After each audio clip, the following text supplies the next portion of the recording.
हे घे, आणखी सांग. बस. अरे हे काय भाऊ, इतकं कमी रासायनिक खत? शेती सोडली आहेस का? शेती नाही, नादानपणा सोडतोय. मातीचं परीक्षण केलंय. आता तर भाऊ जितकं आवश्यक आहे तितकंच खत शेतात टाकू. हा, शेतकऱ्यांनो, आजच आपल्या जिल्ह्याजवळच्या भूमी परीक्षण प्रयोगशाळेत मातीचं परीक्षण अवश्य करवा आणि मातीची पोषक तत्व, आर्द्रता व रोपांचा विकास बघता केवळ आवश्यकतेनुसारच पोषक तत्व घाला. आणि हो, मातीतलं गंधक, जस्त, बोरॉन सारख्या पोषक तत्वांविषयीही जाणून घ्या. खत आणि जैविक खताच्या योग्य उपयोगानं भूमीचा सकसपणा टिकवून ठेवा, उत्पादकता वाढवा, खर्च कमी करा आणि बहुमोल परकी चलन वाचवण्यातही सहकार्य करा. आणि हो, मंदगतीनं नायट्रोजन उपलब्ध करून देणारी खतं जसं कडुलिंबयुक्त युरियाला प्राधान्य द्या आणि युरियाचा पानांवर शिडकाव करा. अरे वा, तू तर खरोखरी समजूतदार झालास रे. आणखी माहितीसाठी संपर्क करा जिल्हा कृषी अधिकारी किंवा शेतकरी कॉल सेंटर. नवतंत्रज्ञान सर्वांनाच आवडतं. मी पण आपल्या शेताची तयारी, पेरणी, नांगरणी, कापणी इत्यादीसाठी छोटी यंत्र आपल्या गरजेनुसार खरेदी केली. मी आपल्या शेतात यंत्र वापरली तर काम पटकन आणि सोपं झालं. शेतात यंत्राच्या वापरानंतर मला मिळालं भरपूर पीक आणि जास्त नफा. छोटी यंत्र तर आमची स्वतःची आहेत, पण मोठी यंत्र आम्ही समूह बनवून खरेदी केली. शेतकरी बंधू आणि भगिनींनो, आपणही आधुनिक यंत्र आणि उपकरणांच्या खरेदीवर वित्तीय मदतीचा लाभ घ्या. आपलं उत्पन्न वाढवा आणि आनंद लुटा. झालं.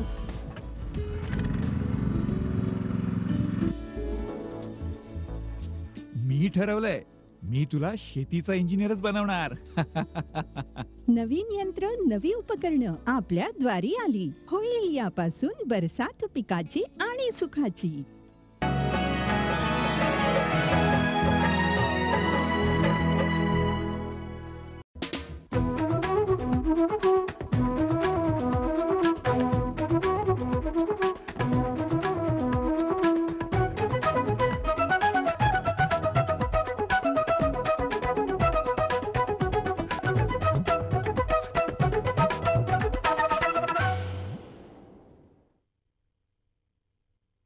कृषीतील सौदे गुंतवणूक मूल्यात घट, नाफेड मार्फत ज्वारी खरेदीला प्रारंभ, जळगाव जिल्ह्यातील संरक्षित शेतीला मिळेना निधीचे संरक्षण, रब्बीसाठी म्हैसाळ योजनेचे पाणी सोडा आणि शेतकरी प्रवान सुधारणा, पणनमध्ये महाराष्ट्र अव्वल. नमस्कार, आता पाहूया सविस्तर वृत्त. जागतिक स्तरावर कृषी, पॅकेज पदार्थ आणि प्रक्रिया केलेल्या पदार्थांना चांगली मागणी आहे. परदेशातून होणाऱ्या मागणीमुळे वर्षभरात विविध व्यवहार आणि गुंतवणूक करार करण्यात येतात. 2016 मध्ये कृषी आणि अन्न प्रक्रियेतील व्यवहारात 62 डील झाल्या आहेत, तर 250 दशलक्ष डॉलरची गुंतवणूक झाली आहे. एका खासगी क्षेत्रातील कंपनीने केलेल्या सर्वेक्षणानुसार गेल्या 5 वर्षातील हे सर्वात कमी सौदे आणि गुंतवणूक असल्याची शक्यता आहे. नाफेड मार्फत ज्वारी खरेदी करण्यास सुरुवात झाली असून या संदर्भात शासनाने पणन विभागाला आदेश दिले होते. अकोला जिल्ह्यात अकोल्यासह अकोर, तेल्हापटा, बाळापूर, पातूर, बार्शी टाकळी आणि वाशिम जिल्ह्यात वाशिमसह मंगरुळपीर, मानोरा, कारंजा, रिसोड, मालेगाव येथेही खरेदी केंद्रे आहेत. बुलढाणा जिल्ह्यातही तालुक्याच्या ठिकाणी केंद्रे सुरू करण्याचे प्रस्तावित आहेत. यावर्षी हायब्रिड ज्वारीला 1625 रुपये हमी भाव तर मालदांडीला 1650 रुपयांचा भाव जाहीर झालेला आहे. ज्वारीला सध्या सरासरी 1300 ते 1350 रुपये क्विंटलपर्यंत दर मिळत आहेत. जळगाव जिल्ह्यातील शेतकरी हवामानातील बदल, अवकाळी पाऊस, गारपीट, कीड रोगांचा प्रादुर्भाव यापासून पिके वाचवण्यासाठी संरक्षित शेतीवर आता भर देऊ लागले आहेत. मात्र कृषी विभागाला मागणीच्या तुलनेत मिळणारा कमी लक्षांक आणि त्यासाठीची तुटपुंजी आर्थिक तरतूद लक्षात घेता शेकडो शेतकरी यंदाही हरितगृह आणि शेडनेटच्या लाभापासून वंचित राहण्याची शक्यता निर्माण झाली आहे. हरितगृह तसेच शेडनेटच्या वापरातून केल्या जाणाऱ्या शेतीतील नैसर्गिक आपत्तींमध्ये पिकांचे नुकसान कमी होऊन शाश्वत उत्पादनाची हमी शेतकऱ्यांना मिळते. याकरिता शासनाच्या संरक्षित शेतीसाठी योजनाही आहेत. सांगली जिल्ह्यातील जत, कवठे महांकाळ तालुक्यात रब्बी पिकांची पेरणीला गती मिळाली आहे. पाणी कमी असल्याने म्हैसाळ सिंचन योजनेचे पाणी सोडण्याची मागणी शेतकरी करू लागले आहेत. वेळेत पाणी मिळाले तरच रब्बी हंगामातील पिके जगवता येतील अशी चर्चा शेतकऱ्यांमधून व्यक्त होते आहे. एका बाजूला पाटबंधारे विभागाकडून शेतकऱ्यांनी पाणी सोडण्याची मागणी केली तरच पाणी सोडणार असल्याची भूमिका ठेवली आहे. मात्र शेतकरी पाणी सोडण्यात यावे ही मागणी करेपर्यंत पाटबंधारे विभाग वाट का पाहणार असाही प्रश्न शेतकऱ्यांमधून उपस्थित केला जात आहे. खरीप हंगामातील पिकांचे चांगले उत्पादन मिळाले आहे, त्यामुळे शेतकरी आनंदात आहेत. कवठे महांकाळ, जत इत्यादी तालुक्यात परतीच्या पावसाने ओढ दिली आहे, त्यामुळे विहिरी, बोरवेल यांची पाण्याची पातळी खालावली आहे. रब्बी हंगामातील पिके जगवायची असल्यामुळे म्हैसाळ योजनेचे पाणी लवकरात लवकर सोडावे अशी मागणी शेतकरी करीत आहेत. नीती आयोगाने पणन आणि शेतीपूरक वातावरण आणि सुधारणा राबवण्यासाठी महाराष्ट्राला 81.7 गुण दिले आहेत, तर गुजरातला 71.5 गुण मिळाले आहेत. यादीमध्ये पॉंडेचेरी, दिल्ली, जम्मू काश्मीरला सगळ्यात कमी गुण मिळाले आहेत. बिहार आणि केरळसह 3 राज्यांचे आणि केंद्रशासित प्रदेशांना यादीत समाविष्ट केलेले नाही, कारण या राज्यांमध्ये कृषी उत्पन्न बाजार समिती कायदा अस्तित्वात नाही. केंद्राने 2003 मध्ये कृषी उत्पन्न बाजार समिती कायद्यामध्ये सुधारणा करण्यास सुरुवात केली. कृषी पणन हा विषय राज्य सूचीतील असल्यामुळे राज्यांनी या संदर्भात निर्णय घेऊन धोरण आखावे असे केंद्रातर्फे सांगण्यात आले होते. महाराष्ट्राने विविध सुधारणा यशस्वीपणे राबवण्याबाबत अव्वल स्थान प्राप्त केले आहे. देशातील इतर राज्यांच्या तुलनेत पणनमधील सुधारणा आणि कृषी व्यवसायांसंबंधी योग्य वातावरण निर्मितीद्वारे महाराष्ट्राने कृषी सुधारणा निर्देशांकात आघाडी घेतली आहे, असे नीती आयोगाचे म्हणणे आहे. बागायती ज्वारींची पेरणी पूर्ण करावी. जिरायत आणि बागायत हरभऱ्याची पेरणी करावी. पेरणी करण्यापूर्वी पीकनिहाय बीज प्रक्रिया करावी. सध्याच्या हवामानामुळे मराठवाडा आणि विदर्भ विभागात फुलोरा अवस्थेत असलेल्या तूर आणि इतर पिकांवर ब्लिस्टार बीटल या किडीचा प्रादुर्भाव झालेला आहे. त्यांच्या नियंत्रणासाठी 2% पाण्यात विरघळणारे मिथिल प्रिथिओन किंवा क्लोरीपायरिफॉस ची भुकटी 20 किलो प्रति हेक्टर या प्रमाणात फवारणी करावी.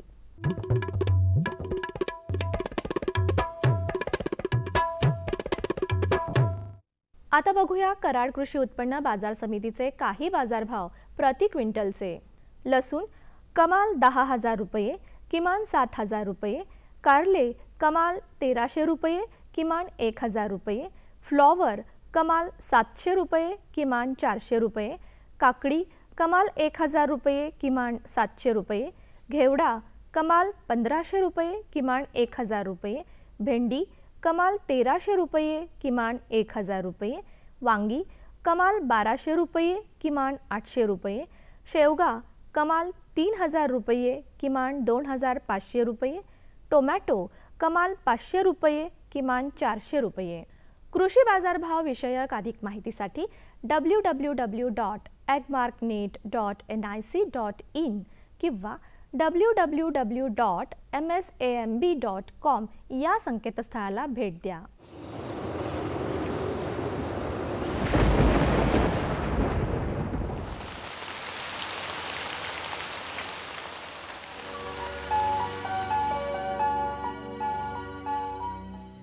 राज्यात हवामान मुख्यतः कोरडे राहील. राज्यातील काही प्रमुख शहरांचे तापमान अंश सेल्सिअसमध्ये पुढील प्रमाणे. मुंबई कमाल 31 अंश सेल्सिअस, किमान 12 अंश सेल्सिअस.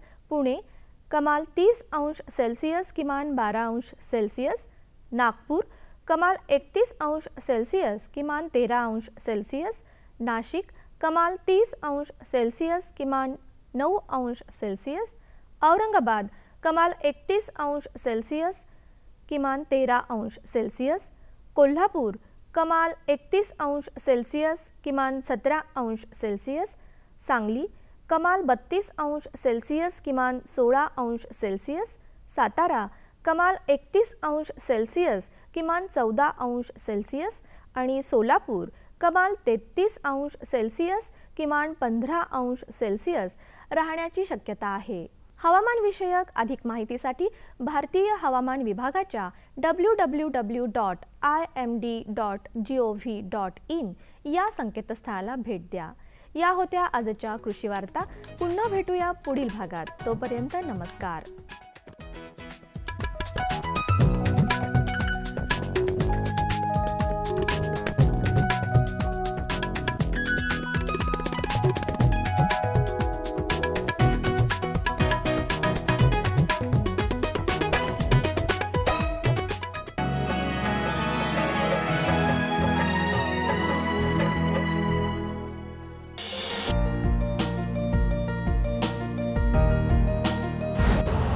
युरियाचं स्वदेशी उत्पादन 70 लाख टनांपर्यंत वाढवण्यासाठी संमिश्र खतांच्या संयंत्रांची पुनर्निर्मिती करण्यात येत आहे. FCIL ची गोरखपूर, सिंद्री, तलचर आणि रामागुंडम संयंत्र, HFCL ची बरौनी इकाई आणि BVFCL ची नामरूप शाखा. सोन्याहून पिवळं म्हणजे देशात आता निर्मिती होईल केवळ नीमलेपित युरिया, कारण यामुळे होणार शेतकऱ्यांचा फायदाच फायदा. धान्य उत्पादन 10% वाढेल. नायट्रोजन क्षमता 10 ते 15% वाढेल.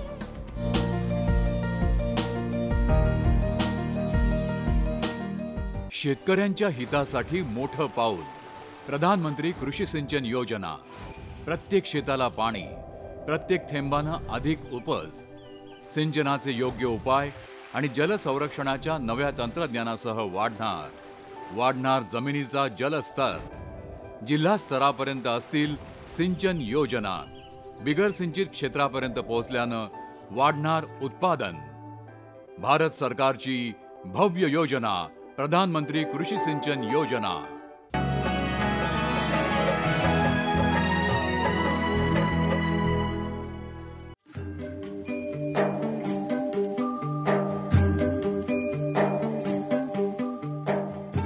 महाराष्ट्रातील कडधान्य पीक उत्पादनामध्ये हरभरा या कडधान्याचं उत्पादनही महत्त्वाचं आहे. हरभरा हे असं कडधान्य पीक आहे ज्यामध्ये भरपूर प्रमाणात प्रथिनं, कार्बोहायड्रेट्स आणि जीवनसत्व असतात. वातुळ, शीत, तुरट, मधुर आणि रुचिकर असे गुणधर्म असणारा हा हरभरा क्रीडापटू, कष्टकरी, व्यायाम करणारी माणसं यांच्यासाठी अतिशय उपयुक्त आणि त्यांना शारीरिक बळ देणारा आहे. अशा रीतीनं हरभरा हा आपल्या आहारातला अत्यंत आवश्यक आणि महत्त्वाचा घटक असल्यानं त्याचा आहारात समावेश केलाच पाहिजे. हरभऱ्याच्या लागवडीसाठी योग्य जमिनीची निवड महत्त्वाची ठरते, कारण पाणथळ किंवा क्षारपड जमीन या पिकाच्या लागवडीला उपयोगी नसते. हरभऱ्याची लागवड हा जो भाग आहे याच्यामध्ये जमीन हा फार महत्त्वाचा भाग आहे. ही जी जमीन आहे ही जमीन मध्यम ते भारी पाहिजे. हलकी जमीन शक्यतो घेऊ नये. जर भारी जमीन जर असेल तर त्याच्यामध्ये आपल्याला पाणथळ जमीन नसावी याची काळजी घ्यावी लागेल. त्याचप्रमाणे क्षारपड जमीनसुद्धा याच्यासाठी टाळावे. हरभऱ्याची पेरणी करण्यापूर्वी जमिनीची मशागत महत्त्वाची आहे. जमिनीमध्ये सपाट जमीन असावी, जमीन भुसभुशीत असावी, तसेच त्याचा निचरा होणारी असावी याची काळजी घेणं गरजेचं आहे. यासाठी आपण जर जमिनीला आपण नांगरट केली आणि त्याची स्वच्छता केली तर याचा निश्चित उपयोग होईल. वाणाचं जी निवड आहे ही फार महत्त्वाची आहे, कारण जर आपण वाणाची निवड चुकली तर उत्पादनावर मोठा परिणाम होतो. यामध्ये दोन भाग आहेत. एक बागायत पीक आणि जिरायत पीक. जिरायत पीक जर घ्यायचं असेल तर आपल्याला विजय हा वाण जो आहे हा अत्यंत चांगला आहे. त्याचबरोबर विदर्भासाठी जॅकी 9218 हा वाण एकदम चांगला आहे. मराठवाड्यासाठी BDNG 797 हा वाण चांगला आहे. जर आपल्याला जिरायत पीक घ्यायचं असेल तर 25 सप्टेंबरपासून ते साधारणपणे 20 ते 25 ऑक्टोबरपर्यंत पेरणी करणं गरजेचं आहे. कारण का नाहीतर जमिनीतील ओलावा टिकणार नाही आणि त्याचा पिकाच्या उत्पादन वाढीवर परिणाम होईल. बागायत पीक जर असेल तर साधारणपणे 15 ऑक्टोबरपासून ते 15 नोव्हेंबरपर्यंत आपल्याला पेरणी करता येईल. बागायत पिकासाठी पेरणी करताना आपल्याला जमिनीची तयारी करावी लागेल. याच्यामध्ये 3 भाग आपल्याला विचारात घेता येतील. एक म्हणजे सारा पद्धत. सारा पद्धतीमध्ये आपण जर जमिनीला उतार जास्त नसेल तर आपण सारा पद्धतीचा वापर करू शकतो. जर जमिनीला उतार असेल तर सारा पद्धतीच्या ऐवजी आपण वाफे पद्धतीचा वापर करू शकतो. आणि सरी आणि वरंबा हा एक पर्याय चांगला मोठा आहे. सरी आणि वरंबा जर पद्धत वापरायची असेल तर साधारणपणे भारी जमिनीमध्ये 90 सेंटीमीटरवर सरी आणि वरंबा पाडाव्यात. हलकी आणि मध्यम जमीन असेल तर 75 सेंटीमीटरवर सरी आणि वरंबा पाडावे. पेरणी करताना 2 ओळीमधलं अंतर हे 30 सेंटीमीटर असावं. जर पसरट वाण असतील तर ते 45 सेंटीमीटर असावं. जशी जमिनीची मशागत पेरणीपूर्वी करणं आवश्यक असतं तसंच जे बीज आपण पेरणार आहोत त्या बीजाची देखभाल आणि काळजी घेणंही गरजेचं आहे. हे बीज निरोगी आणि कीडविरहित ठेवण्यासाठी पेरणीपूर्वी बीज प्रक्रिया करणं गरजेचं असतं. हरभरा पिकावर मर हा रोग मोठ्या प्रमाणात येतो. हा मर रोगाला टाळण्यासाठी आपल्याला साधारणपणे थायरम 2 ग्रॅम किंवा कार्बेंडेजिम 2 ग्रॅम प्रति किलोग्रॅम बियाण्याला आपल्याला वापरावं लागतं. याचबरोबर आपल्याला रायझोबियम आणि PSB या जैविक खतांचंही बीज प्रक्रिया करणं अत्यंत गरजेचं आहे. याच्यामध्ये आपल्याला जर जैविक आणि रासायनिक दोन्ही बीज प्रक्रिया करायची असेल तर प्रथम रासायनिक म्हणजे थायरम आणि कार्बेंडेजिम ह्या बुरशीनाशकांची बीज प्रक्रिया प्रथम करावी. तदनंतर आपण जैविक खताची जसे रायझोबियम आणि PSB याची बीज प्रक्रिया करावी. जैविक खताची बीज प्रक्रिया जी आहे हे साधारणपणे पेरणीपूर्वी 1 ते 2 तास अगोदरच करावी. जास्त काळ बियाणं बीज प्रक्रिया करून ठेवू नये. हे बीज प्रक्रिया करण्यासाठी महाराष्ट्र शासनाने यासाठी लिक्विड बायो फर्टिलायझर हे काढलेले आहेत. याच्यामध्ये आपल्याला महारायझो आणि PSB हे जे 2 जैविक खतं आहेत हे अत्यंत चांगली आहेत. हे द्रवरूप असल्यामुळं याच्यामुळे मध्ये बीज प्रक्रिया ही फार सोपी आहे. हरभरा पिकाच्या चांगल्या उत्पादनासाठी योग्य खताचा वापर कसा आणि कधी करावा याचीही माहिती शेतकऱ्याला असणं आवश्यक आहे. जर आपण जमीन आरोग्य पत्रिकेचा वापर करून जर खताचा वापर केला तर आपल्याला निश्चितच किमतीची बचत होईल. सध्या असं दिसून आलेलं आहे की आपल्या राज्यामध्ये झिंक आणि फेरस ह्या 2 सूक्ष्म मूलद्रव्याचा कमतरता फार मोठ्या प्रमाणात दिसून येत आहे. यासाठी प्रत्येक 2 वर्षातून एकदा आपण झिंक सल्फेट 20 किलोग्रॅम प्रति हेक्टर तसेच फेरस सल्फेट 20 किलोग्रॅम प्रति हेक्टर वापरावे. हे वापरत असताना 2 वर्षातून एकदाच हे झिंक सल्फेट आणि फेरस सल्फेट वापरावे. पाण्याचं सुयोग्य व्यवस्थापन हे पिकाचं दुप्पट उत्पादन मिळवून देऊ शकतं. शिवाय तुषार सिंचन संचांसाठी शासनाचं अनुदानही मिळतं. याचा लाभ घेऊन शेतकऱ्यानं हरभरा पिकासाठी पाण्याचं योग्य नियोजन केलं पाहिजे. हरभरा पिकाला जर पाणी दिलं व्यवस्थित तर यामध्ये जवळपास दुप्पट उत्पन्न येऊ शकतं. आपल्याला पाण्याच्या उपलब्धतेनुसार पाणी कधी द्यायचं हे आपल्याला ठरवता येईल. समजा जर आपल्याकडं एकच पाणी देऊ शकत असो तर फुलकळी लागण्याच्या वेळेस पाणी दिलेलं अत्यंत उत्तम. जर आपल्याकडं 3 पाने उपलब्ध जर असेल तर सर्वसाधारणपणे एक पेरणीनंतर 20 ते 25 दिवसानंतर पहिली पाळी, 45 दिवसानंतर दुसरी पाळी आणि 65 ते 70 दिवसानंतर तिसरी पाळी, अशा 3 पाण्याच्या पाळ्या द्याव्या. जर भारी जमीन असेल तर 3च्या ऐवजी 2च पाण्याच्या पाळ्या द्याव्या. पहिली पाळी 35 दिवसानंतर द्यावी साधारणपणे आणि दुसरी पाळी जी आहे ते 65 ते 70 दिवसानंतर द्यावी. हा झाला आपल्याला पाण्याचा वापर. जर आपल्याकडं जर तुषार सिंचन जर उपलब्ध असेल तर तुषार सिंचनामुळं फार चांगला फायदा होतो आणि तुषार सिंचनामुळं आपल्याला उत्पन्नामध्ये हा इतर पद्धतीपेक्षा जास्तीत जास्त भर पडत आहे. आणि ह्या तुषार सिंचनासाठी राष्ट्रीय अन्न सुरक्षा अभियान या योजनेमध्ये अनुदान देखील उपलब्ध आहे. शेतकरी बंधूंनी जर या अनुदानाचा फायदा घेतला आणि तुषार सिंचन संच बसवले तर त्याचाही वापर चांगल्या प्रमाणात करता येईल. पिकाचं उत्पादन तर व्यवस्थित झालं, पण जर त्या पिकाला कीड किंवा रोगानं ग्रासलं तर सर्वच पीक हातचं जाऊ शकतं. म्हणूनच हरभरा पिकासाठी कीटकनाशकांची फवारणी आणि किडीपासून संरक्षणाचे इतर उपाय करणं गरजेचं आहे.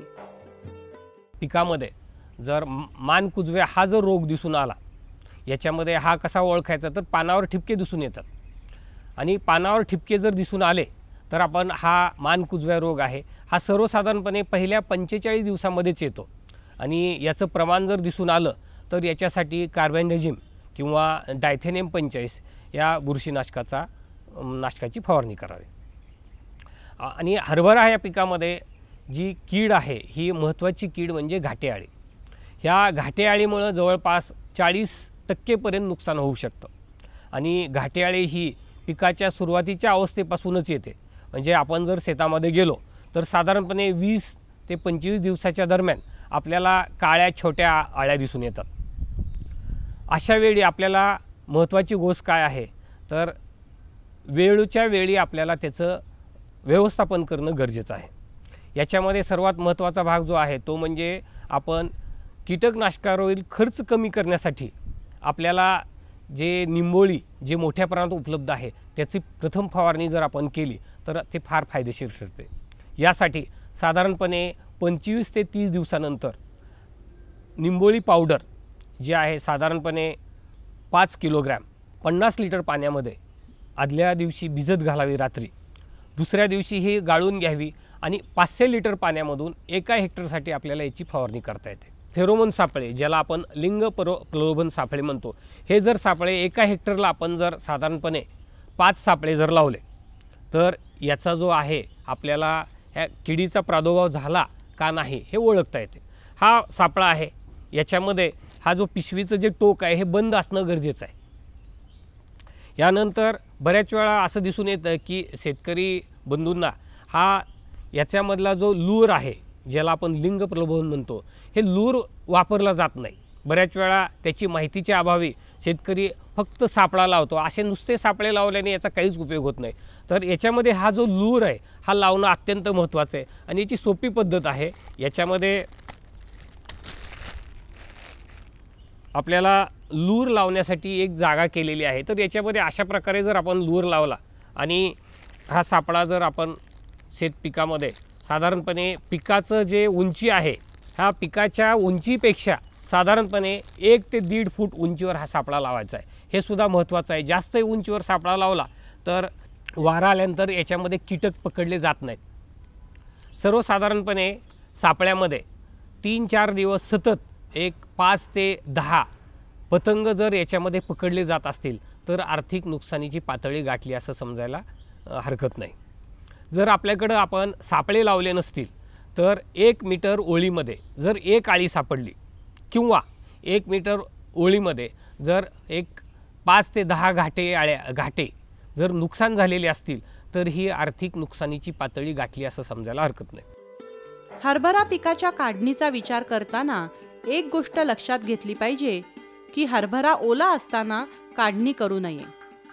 शिवाय काढणी झाल्यावर 7 ते 8 दिवस वाळवणी करावी. शेतकऱ्यांनीही जमीन, पूर्व मशागत, कीड संरक्षण, बीज प्रक्रिया, पाणी व्यवस्थापन अशा मुद्द्यांचा विचार करून या कडधान्य पिकाचं उत्पादन घेतलं तर या पिकाचं भरघोस उत्पादन मिळू शकतं.